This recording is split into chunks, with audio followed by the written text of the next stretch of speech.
I'll never forget the look on my wife's face that morning when the pounding on our front door ripped through the house like a hammer.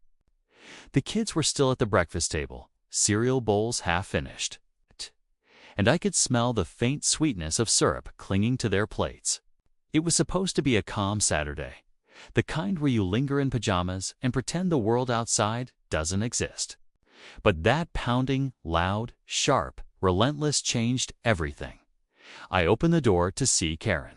Not just any Karen, but our HOA president, the woman who had made our lives miserable for years with her petty notices, endless fines, and suffocating rules. She wasn't alone this time. A police cruiser was parked behind her shiny Lexus, lights flickering like a warning. And standing by the car was an officer, tall, stern, hand resting near his belt. Karen's lipstick was smeared in that overly bright shade of red she favored, and her eyes gleamed with triumph. She shoved a thick stack of papers against my chest. "You've officially been fined, Mr. Walker. $50,000. Payable within 30 days. My heart dropped, the number rattling in my head like a bullet. $50,000. For what? Before I could even process, the officer stepped forward, boots crunching against the gravel. His presence should have been reassuring. But then, Karen turned slightly and smiled at him like they shared a private joke. And that's when she said the words that made my stomach twist. "Officer, you can explain it better. After all, you work for me." The officer didn't flinch, didn't laugh. He just looked at me with a face I couldn't read and said calmly, "She's my boss." I swear the air left my lungs. My wife, Emily, who had come up behind me, gasped so loudly the kids heard and came running. In their eyes, the sight of a cop and our nemesis standing together must have been terrifying. I felt like the ground beneath me had shifted.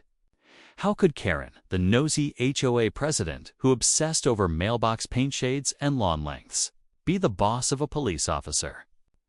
What kind of nightmare had I stepped into?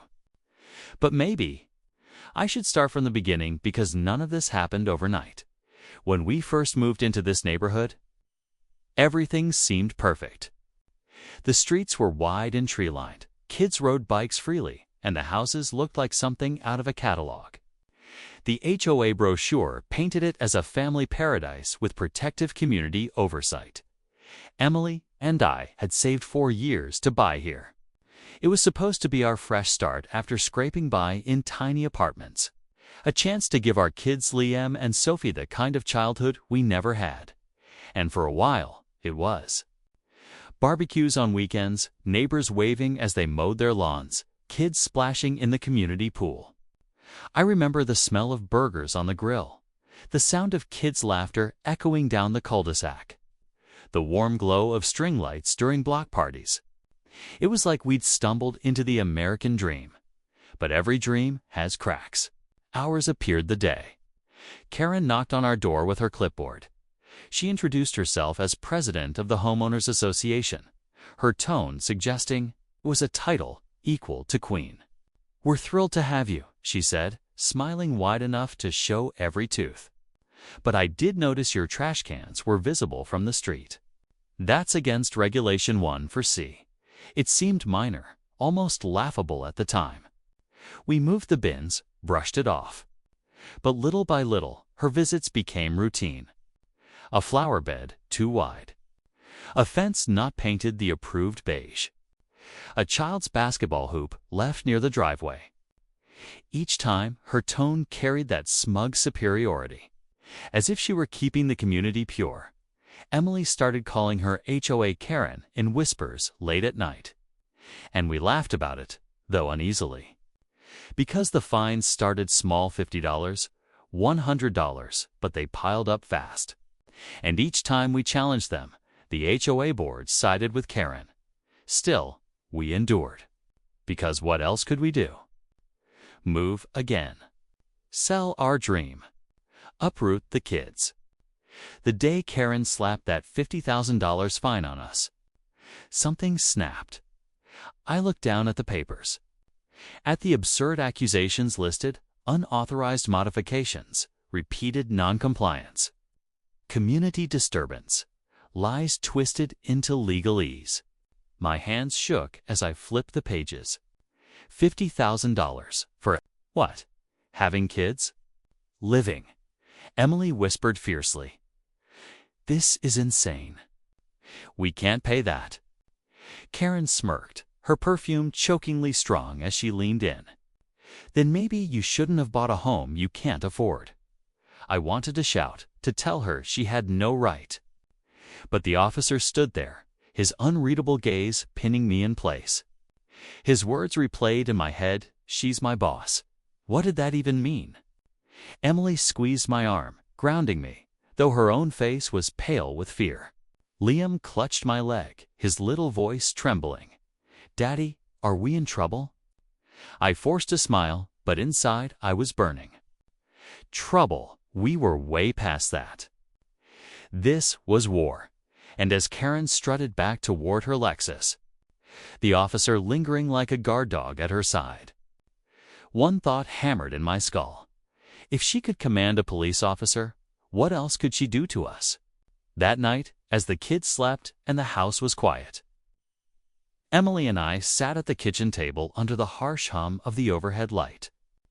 The papers lay between us, an accusation and a threat. The silence was thick, broken only by the ticking clock on the wall. This isn't just about us anymore, Emily whispered. She's trying to break us.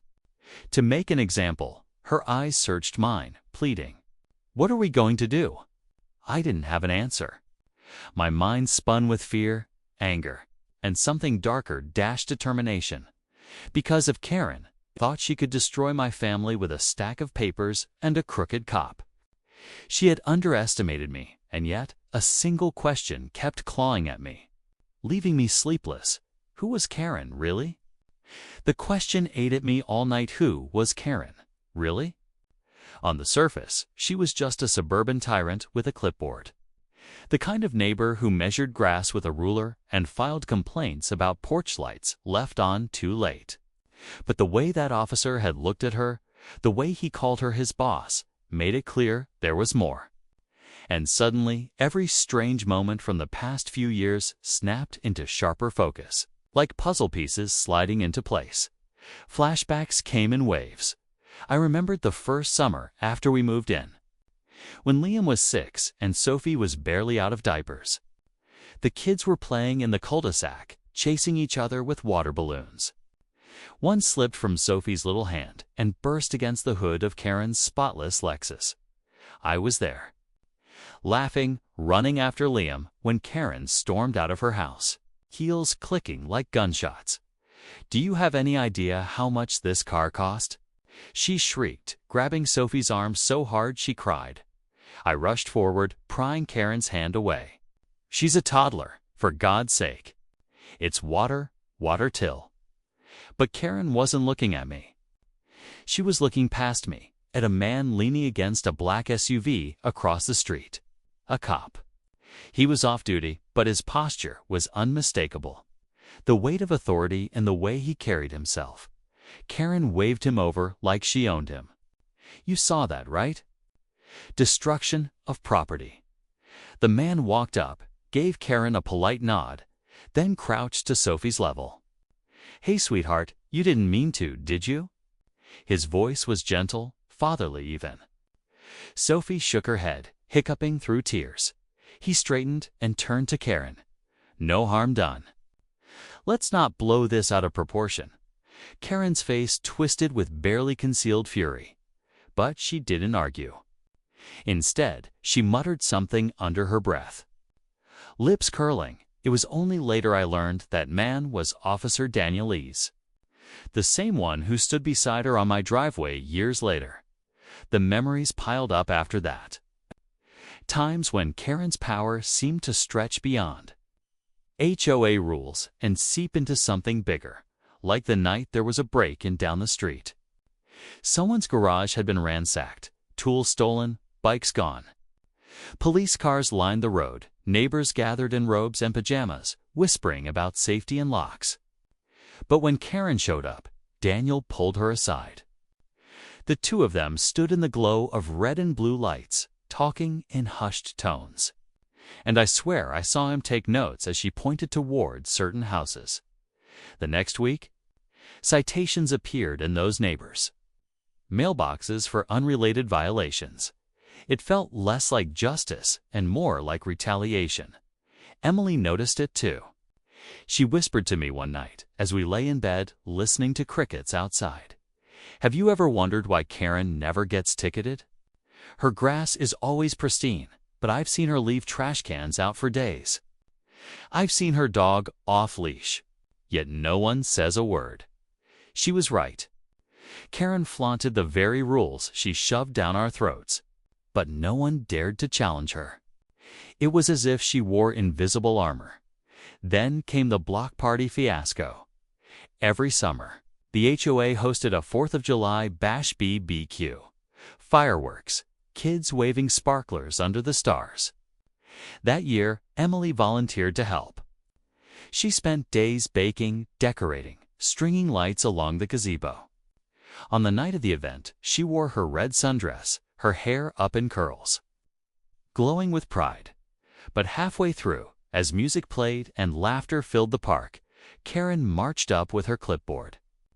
She pointed at Emily's table homemade pies, cookies, a cake shaped like the flag Anne sniffed. "These aren't pre-approved vendors," she declared loudly.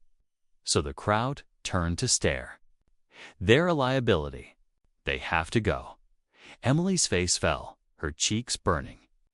"They're just pies, Karen, for the neighbors." For the kids, Karen didn't flinch. She snapped her fingers, and within minutes, 2 uniformed officers arrived. One of them, Daniel. The crowd shifted uncomfortably, murmurs spreading. I stepped forward, furious. "Are you kidding me? You called the police over homemade pies?" Daniel looked torn, his jaw tight. "Rules are rules," he muttered. Though his eyes avoided mine, Emily gathered the desserts with shaking hands, tears brimming but refusing to fall. The party went on, but the air soured, laughter turning brittle. That night, as I helped her scrape frosting into the trash, she whispered, "She humiliated me on purpose." And he let her. That was the moment I realized Karen wasn't just using power, she was wielding it like a weapon, and Daniel was her shield. Years later, the pattern was undeniable. Neighbors who crossed her suddenly found themselves swarmed with citations or mysteriously denied permits. A family who complained about HOA fees ended up moving after random police inspections kept targeting their home. And through it all, Karen smiled, untouchable, while Daniel's cruiser appeared just often enough to remind us she wasn't alone. It wasn't favoritism, was an alliance. A dangerous one. Sitting at the kitchen table that night after the $50,000 fine, I told Emily everything. "Think about it," I said, voice low so the kids wouldn't hear. "Every time she's pushed too far, Daniel's been there. Not just as a cop. As her backup. He's not just following orders, he's protecting her." Emily rubbed her temples, exhaustion lining her face. But why? Why would a police officer risk his career for her? The question hung heavy. And I realized the truth was worse than favoritism. It was loyalty, but to what? Friendship? Family? Something darker. The next day, I got my answer or at least a piece of it. I was taking out the trash when I overheard Karen on her phone. Voice sharp, carrying through the warm evening air. She was pacing her driveway, heels clicking against the concrete. "Yes, Daniel, I know you're busy," she snapped. "But you'll handle it, just like you always do. Don't forget who made those charges disappear last time?" I froze, the trash bag slipping from my hands. "Charges? Disappear." Her laugh echoed, cold and triumphant. "That's right. Remember who you answer to. Remember who your boss really is." I ducked back inside before she could see me, heart pounding. Emily saw my face and asked what happened, but I couldn't bring myself to tell her just yet. because the implications were terrifying. Karen didn't just know Daniel. She had leverage. That night, lying awake in the dark, I stared at the ceiling and asked myself a question that would haunt me until the day everything exploded. If Karen had enough power to control a cop, what else was she capable of? The morning after overhearing Karen's phone call, I woke up with a pit in my stomach. The sunlight streaming through the blinds felt harsh, almost accusing. As if it was demanding I stop pretending we could just ride this out. Emily moved quietly in the kitchen, making breakfast for the kids. But I could see the worry in her every movement, the way she stirred the oatmeal too fast, the way she kept glancing out the window like she expected Karen to appear again. The $50,000 fine papers still sat on the counter, untouched. They weren't just paper anymore. They were a ticking bomb. And with Karen's connections, ignoring them wasn't an option. I tried to focus on normalcy. I kissed Sophie on the forehead, ruffled Liam's hair, forced a smile when Emily set coffee in front of me. But beneath the smell of cinnamon and toast, I could taste the bitterness of fear. That's when the letter came. It wasn't from the HOA, it was hand-delivered, slipped under our front door while we ate. A single sheet of thick, cream-colored stationery with bold black lettering. Final notice: failure to remit $50,000 by 30 days will result in escalation. Community compliance is mandatory. No signature, no seal. Just cold, sterile words that felt more like a threat than a notice. Emily read it, her face paling. Escalation. What does that even mean? I didn't answer. But deep down, I knew it meant Karen wasn't bluffing anymore. By that afternoon, the neighborhood was buzzing. Karen had been making her rounds, clipboard in hand, whispering to certain neighbors. I saw curtains twitch as Emily and I walked the kids to the mailbox. Liam squeezed my hand. "Daddy, why's everyone staring?" I didn't know how to tell him the truth that we were being turned into outcasts in our own street. When we reached the corner, I caught sight of Daniel's cruiser idling by the park. He wasn't on an official call. He was just watching. His sunglasses hid his eyes, but I could feel the weight of his stare. Emily leaned close, whispering through clenched teeth, "He's not here for the community. He's here for her." She was right. And when his radio crackled and he didn't move, I realized he was waiting for me. That night, the confrontation came. Karen showed up at our doorstep again, this time without papers. She didn't need them. Her smirk said it all. "You think you can just ignore official notices?" She said, her perfume wafting in before she even crossed the threshold. "You're digging yourself deeper, Mr. Walker. And when this escalates, don't say I didn't warn you." Emily stepped forward, fire in her eyes. "You're terrorizing us. You're abusing your position. This isn't about rules, Karen. This is personal." Karen tilted her head, amused. "Personal. Everything in this community is personal. That's what you don't seem to understand. When one of us doesn't comply, it affects everyone." I clenched my fists. $50,000 for a list of made-up violations. You can't seriously believe that's justice. Her smirk grew. Justice. Oh no, this isn't about justice. It's about order, and I always win. Before I could respond, footsteps sounded on the gravel. Daniel appeared, hands casually hooked in his belt, his badge gleaming under the porch light. He looked at Karen first always, at her first, then at me. "You need to cooperate," he said flatly. "You don't want this to go further." I stepped closer, heat rising in my chest. "Or what, officer? You'll arrest me for having kids? For not bowing to her every whim?" His jaw tightened. He didn't answer. But the silence said more than words ever could. Emily pulled me back inside before it exploded into something worse. Karen and Daniel lingered on the porch for a while, silhouettes framed against the night, their voices low and conspiratorial. When they finally left, the house felt suffocating, the walls pressing in. I paced the living room, every nerve on fire. Emily sat on the couch, her face buried in her hands. "This is madness," she whispered. "She has him in her pocket." How do we fight that? I didn't know. But I knew we couldn't just roll over. For the kids, for ourselves, for our sanity, we had to push back. The next morning, started digging. I went to the county records office under the pretense of running errands. Emily stayed with the kids, her eyes heavy with unspoken fear as I left. The records room smelled of old paper and dust, the kind of place where secrets gathered in silence. I combed through property deeds, HOA filings, police reports. Hours passed. My back ached, my eyes blurred. But then, buried in the paperwork, I found out Karen wasn't just the HOA president. She was also listed as a community liaison officer, an unpaid but official title created years ago. And guess who had signed off on the paperwork? Officer Daniel. It all clicked. She wasn't his boss in the traditional sense. She was his sponsor, his protector, his political connection. She had a title that gave her authority to coordinate with law enforcement for community safety. On paper, she was an ally.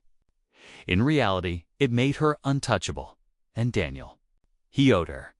I didn't know why yet, but the way she talked about charges disappearing told me his hands weren't clean. When I got home, Emily was waiting at the window, eyes wide. "Where were you?" I told her everything, laying out the papers, pointing at signatures. Her hands shook as she held them. "So, she really is his boss," she whispered. "At least enough to ruin us." I nodded grimly. "But if we can prove she's abusing a tiff, we can find what she's hiding. We might have a chance." Emily looked at me, tears brimming. "And if we don't?" I swallowed hard. "Then she'd bury us." That night, lying in bed, I couldn't sleep. Every creak of the house sounded like footsteps. Every car that passed made me jolt. I thought about the neighbors who had quietly moved away, the ones who whispered about retaliation. I thought about Sophie and Liam sleeping peacefully down the hall, unaware of the storm brewing. And then I thought about Karen, her smirk, her perfume, her voice dripping with control. I whispered into the darkness. "A vow more to myself than to anyone else, not this time. You picked the wrong family." But just as sleep began to pull me under, the phone rang. I stumbled to answer, heart pounding. A voice, distorted and low, hissed into the receiver. "Drop it, or the next escalation won't just cost money." The line went dead. The anonymous call replayed in my head all night. "Drop it, or the next escalation won't just cost money." I lay awake listening to the house breathe, the hum of the fridge, the faint creak of pipes, the soft snores of Sophie down the hall. Every sound felt sinister, like the walls themselves were holding their breath. Emily stirred beside me, restless. I knew she hadn't really slept in weeks. When dawn finally broke, gray and heavy, I stumbled into the kitchen to find Emily already there. She clutched her coffee mug like a lifeline, her eyes hollow. "What if they weren't bluffing?" she whispered. "What if escalation means us?" Her voice cracked on that last word, and my chest tightened. I wanted to tell her it would be okay, that Karen was all bark and no bite. But the call had stripped away that illusion. Karen wasn't bluffing. She had the power, and she was daring me to test her. And that's when everything spiraled. It was a Tuesday afternoon. The kids had just come home from school, their backpacks dumped by the door, their voices filling the house with the sweet chaos of normal life. For a moment, I let myself believe we were safe, that maybe the storm had passed. Then came the sound tires screeching outside, the slam of car doors. My stomach dropped.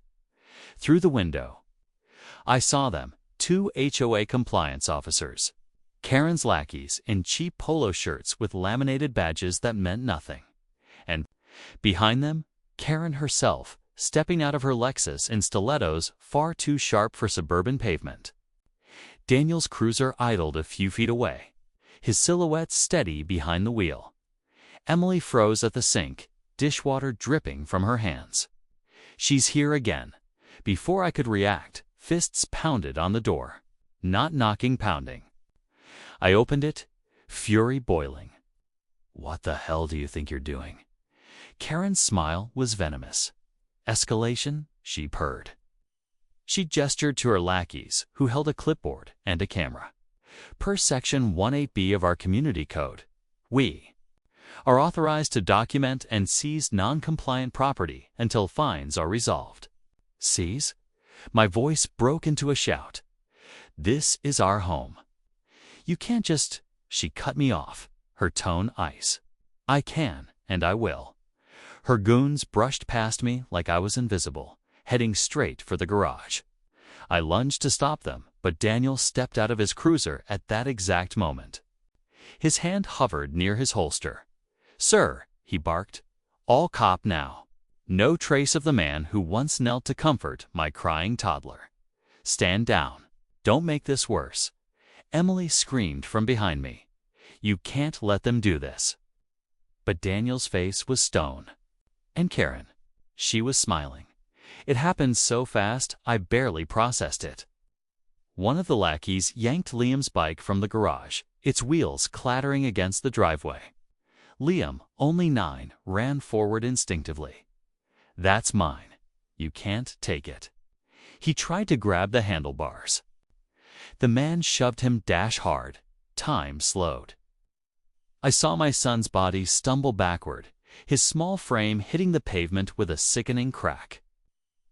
His head snapped against the concrete, and his scream tore through the air before dissolving into sobs. "Liam!" Emily shrieked, racing forward. She dropped to her knees, cradling him, her hands already wet with blood from a gash above his temple. Sophie stood frozen in the doorway, her little hands pressed to her mouth, eyes wide with terror. I snapped. I lunged at the man who shoved my son, slamming him against the side of the garage. "You touched my kid," I roared, my fists trembling with rage. Daniel's voice thundered behind me. "Step away." Now, but I couldn't. My vision blurred red. All I saw was Liam's pale face. All I heard was his whimpering. All I felt was the surge of a father's fury. It was only Emily's scream, raw, desperate, that broke through. "Stop. He needs an ambulance." I spun back, heart hammering. To see her pressing her jacket against Liam's head, tears streaking down her face. Karen stood a few feet away, arms crossed, smirk gone, but satisfaction still flickering in her eyes. She whispered, almost to herself, "Should have paid the fine." That was it. That was the moment something inside me shattered. I staggered back to Liam, scooping him into my arms. He was limp, his breath shallow. "Stay with me, buddy. Please, stay with me." His small fingers twitched weakly against my shirt. I turned to Daniel, my voice a snarl. "Call it in, now. Or so help me." For a moment, he hesitated. His loyalty was written all over his face, torn between Karen's control and the duty he once swore to uphold. Then, finally, he grabbed his radio. "Dispatch, I need medical." Now the sound of his call crackled through the air. But it was too late to erase what had already been done, as the sirens wailed in the distance. Karen leaned closer, her voice low enough only I could hear. "Remember this, Mr. Walker. You fight me, your family suffers." And that was just the beginning. I wanted to hit her. God, I wanted to end that smirk forever. But Liam whimpered in my arms, and all I could do was hold him tighter, praying the ambulance would arrive in time. The paramedics finally came, lights flooding the street, neighbors pouring out of their houses like moths to a flame. Whispers spread as they watched my son loaded onto a stretcher, Emily sobbing beside him, Sophie clutching her hand, and Karen. She stood tall in the glow of the flashing lights. arms folded, a queen surveying her kingdom. Daniel lingered nearby, his face pale, his eyes darting between her and us.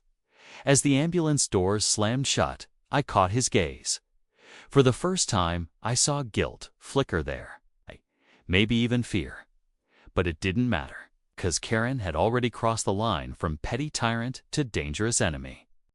And I knew, as I climbed into the ambulance beside my son, that this war had only just begun.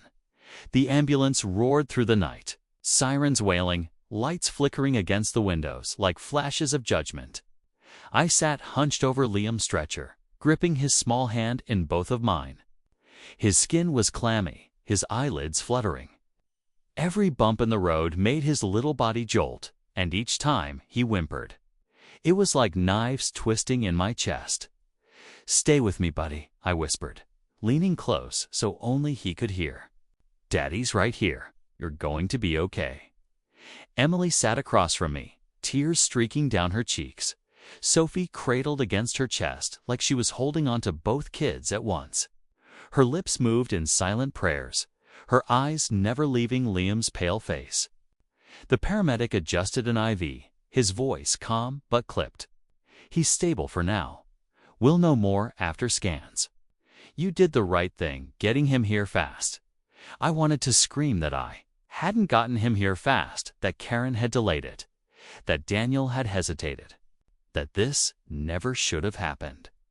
But I'd bit my tongue because anger wouldn't save my son. The ER was chaos, bright fluorescent lights.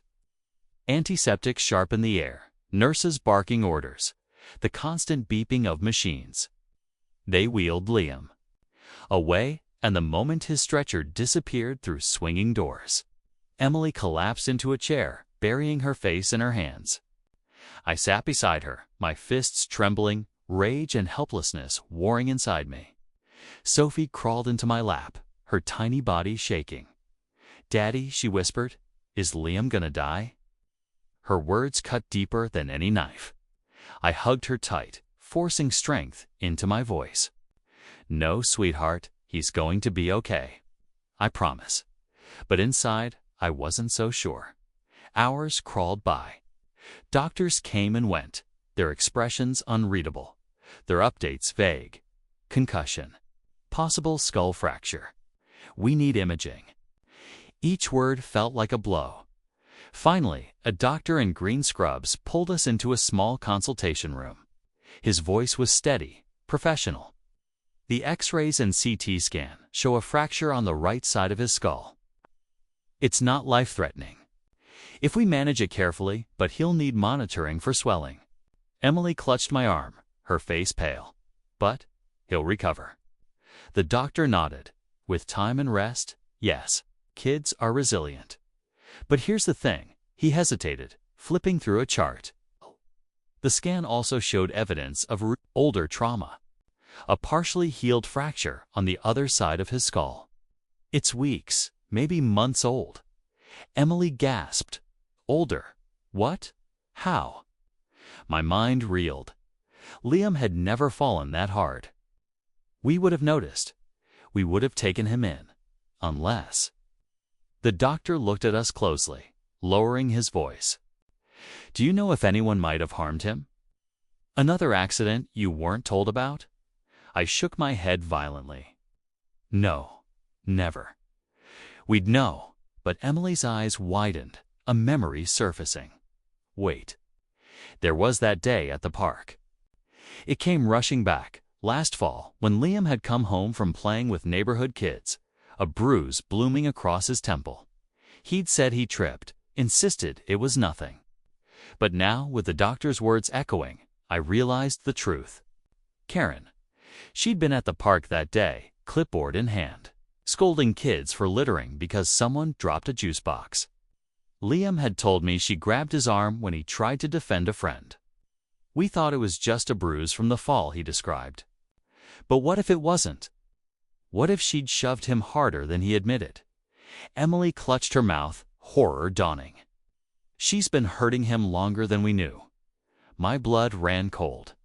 This wasn't just harassment or intimidation anymore. This was child endangerment. When we stepped out of the consultation room, Daniel was there. Standing in the hallway like a shadow, his uniform crisp, his face unreadable. Emily stiffened immediately, shielding Sophie behind her. I marched straight up to him, fury boiling. "You knew, didn't you?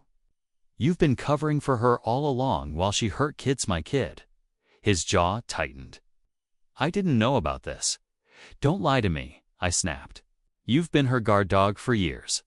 What else has she gotten away with?" For the first time, something cracked in his expression. Guilt, regret. He lowered his voice, glancing around. "You don't understand. She has leverage on me. On the department. By cross her," I cut him off, my voice a low growl. "She nearly killed my son. If you keep protecting her, you're just as guilty." He opened his mouth, but before he could answer, Karen appeared at the end of the hallway. She wasn't supposed to be there. She had no reason to be at the hospital, but there she was. Heels clicking against the tile, perfume chokingly sweet, even from a distance. Emily gasped. How did she even know we were here? Karen's smirk was back, cruel and calm. "News travels fast in my community," she said, as though this sterile hospital was her living room. Her eyes slid to Daniel. "Everything under control."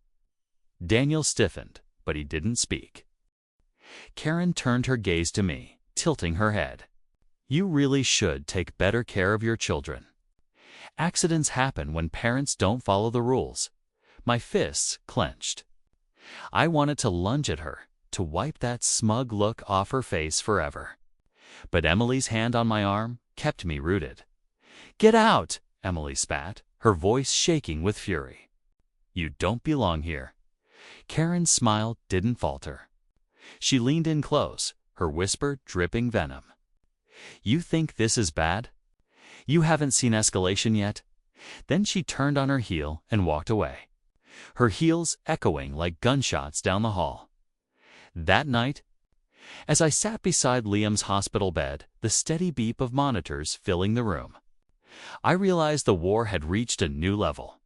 This wasn't just about money or fines. It wasn't even about power anymore. It was about survival, because if Karen could reach us here, in the one place we should have been safe, then there was no line she wouldn't cross. And the worst part? Daniel's silence told me he knew it too.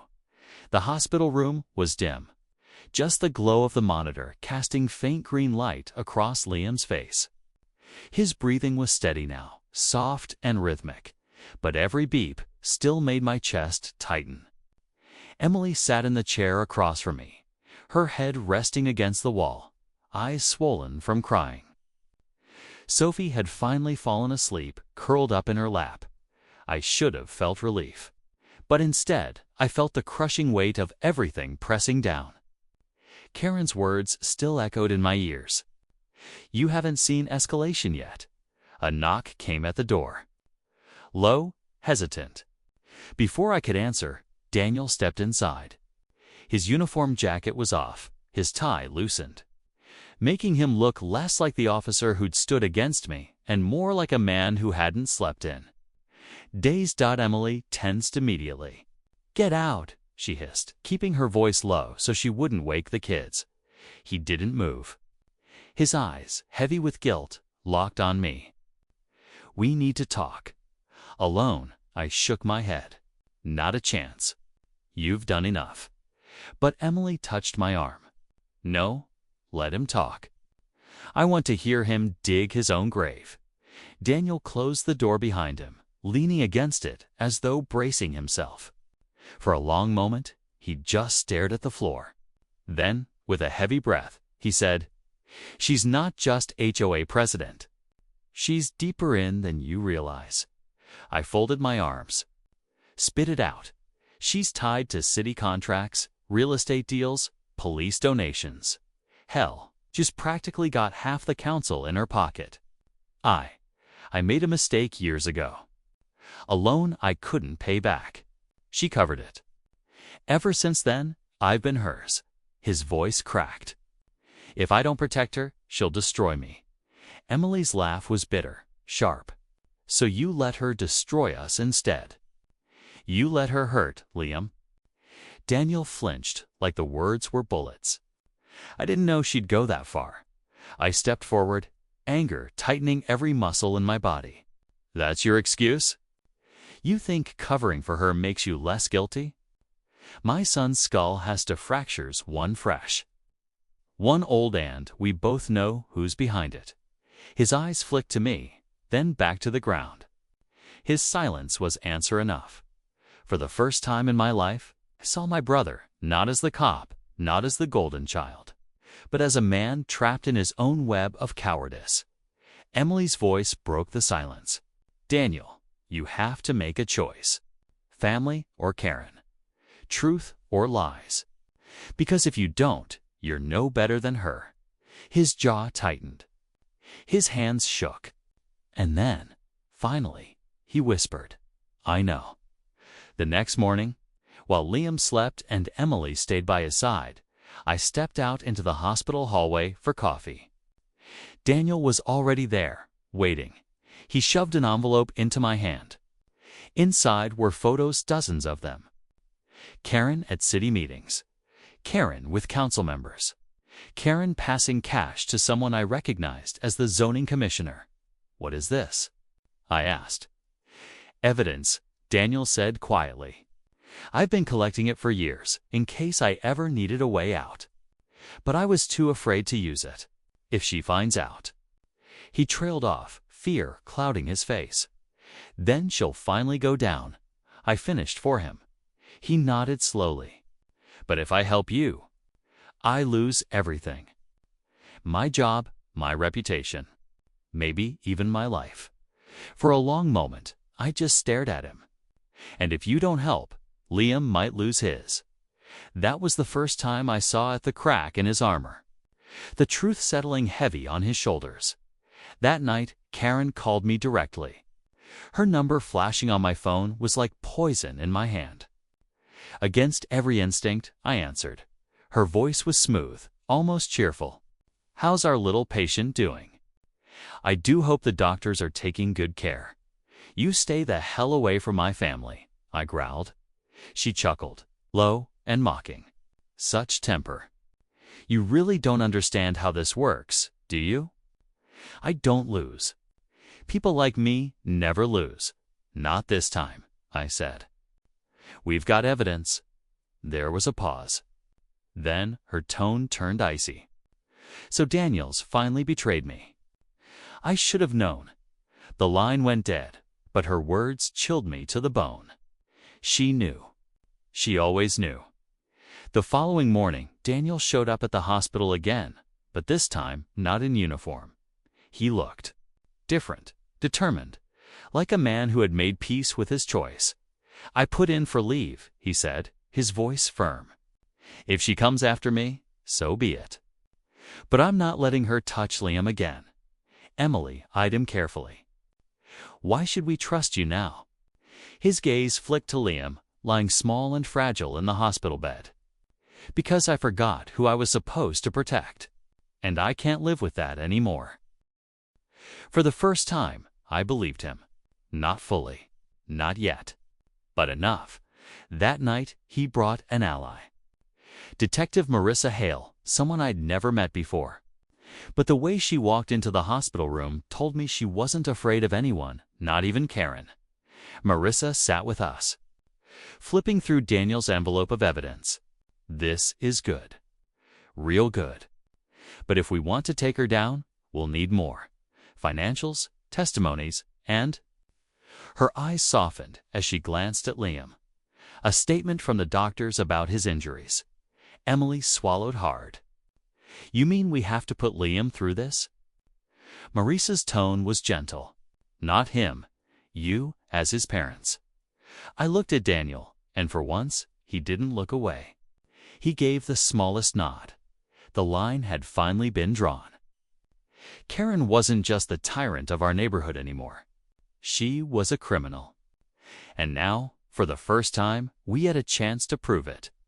But deep down, question clouded me.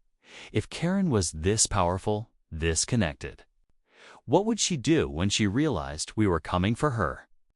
The courtroom smelled of old wood and ink, the air heavy with the low hum of whispers. Reporters lined the benches, their pens scratching, cameras flashing each time the doors swung open. Emily sat beside me, her hands clasped tight in her lap, while Daniel sat 2 rows back, shoulders squared, jaw set like a man bracing himself for judgment. And then Karen walked in. Not in her sharp blazers or with her ever-present clipboard, but in a gray suit that looked too big for her frame. Yet somehow she still managed that same smug smirk, as if this entire trial were just another HOA meeting she was destined to control. When the prosecutor read the charges: fraud, corruption, child endangerment, Karen's smirk faltered just for a second. I caught it. That crack. Proof that the walls she'd built around herself were finally crumbling. The trial stretched for weeks. Evidence after evidence. Photos Daniel had hidden away. Testimonies from neighbors who'd finally found the courage to speak up. Doctors explaining Liam's fractures, both the fresh one and the older one. Each time the doctors mentioned Liam, I had to grip the edge of my seat to keep from shaking. Emily would glance at me, her eyes reminding me, stay strong. For him, Karen's defense tried everything, claiming vendettas, fabricating excuses, even suggesting Liam's injuries were from reckless parenting. That one nearly broke me. I wanted to leap across the courtroom and scream. But instead, I watched as the prosecutor calmly played a recording Daniel had risked everything to provide. Karen's own voice, low and venomous, telling Daniel, accidents happen when parents don't follow the rules. The jury stiffened. The judge's gavel slammed. And I knew, in that moment, Karen had just sentenced herself. When the verdict came guilty on all counts, the room erupted. Some neighbors cried. Some clapped. I just sat there, my body trembling with a release I didn't know I'd been holding on to for months. Emily squeezed my hand so hard it hurt, but I welcomed the pain. It was real. It meant we'd survived. Karen's smirk was gone now, replaced with a mask of pure rage as deputies led her away in cuffs. For the first time, she wasn't in control. For the first time, she was just another criminal being dragged out of the life she thought she owned. But the trial didn't erase the damage. Back home, Liam's recovery was slow. He wore a protective band for months, his little body healing while his spirit dimmed at times. Nightmares woke him often, his small voice crying, "Don't let her take me, Daddy." Each time, I'd hold him, whispering promises I prayed I could keep. Sophie became quieter too. The bubbly laughter that used to fill our house came less often, replaced by cautious glances, as if she was always expecting something bad to happen again. Emily and I started therapy for them, for us. Sitting in those sterile rooms, learning how to breathe through the panic, how to piece ourselves back together, felt like another kind of trial, a slower, quieter one. But one we had to win. Daniel wasn't spared either. He resigned from the force before they could fire him. His reputation shattered, his name dragged through every headline. For weeks, I wanted nothing to do with him. But when I saw him sitting outside Liam's hospital room one night, head in his hands, tears staining his face, something shifted. "Why are you here?" I asked. He looked up, eyes raw. "Because I don't deserve forgiveness.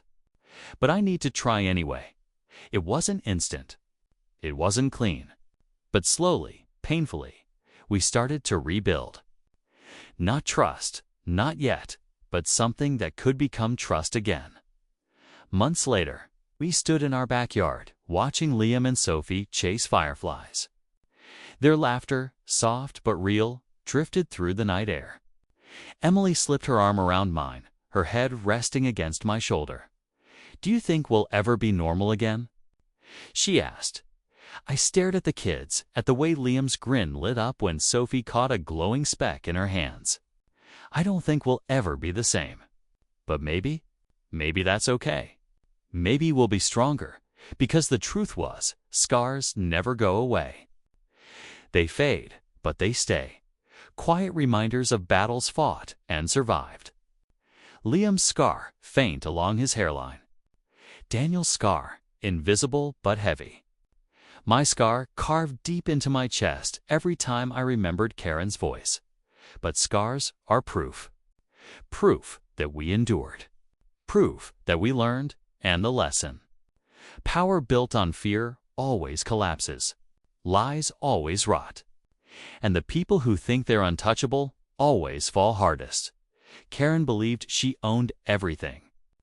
But in the end, she lost the one thing she craved most: control. I turned to Emily, my voice soft. We'll never let anyone hold that kind of power over us again. Not in this house. Not in this family. She nodded, her hand squeezing mine as fireflies lit up the night. As Liam and Sophie's laughter grew louder, I knew we weren't fully healed. Not yet, but we were free, and freedom, after Karen, felt like the greatest victory of all.